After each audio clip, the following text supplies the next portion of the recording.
The city of Evanston lies some 20 kilometers along Lake Michigan from downtown Chicago.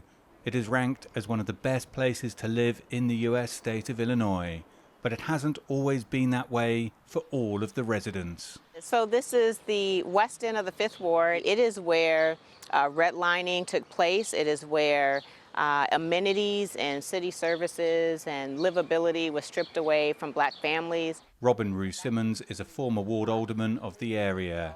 In 2019, under her leadership, Evanston became the first city in the United States to pass a reparations law for black residents. It's aimed to address decades of segregation and discrimination.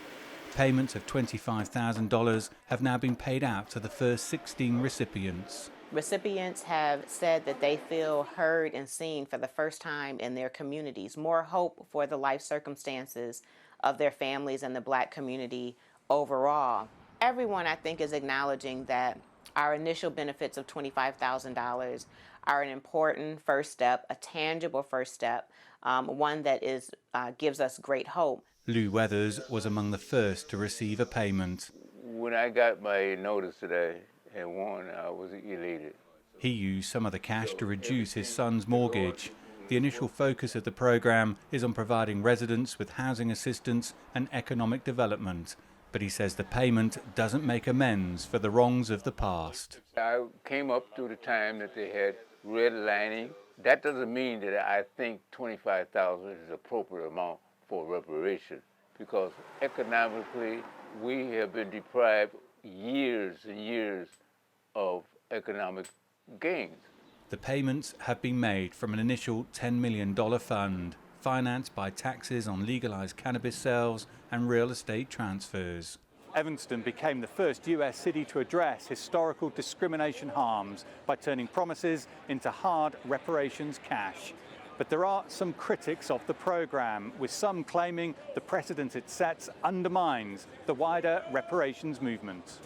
Groups campaigning for reparations at a national level continue, but Rue Simmons believes action can happen at both levels. Those that have the opinion that a local initiative could interfere with a federal policy, I'm in complete disagreement with.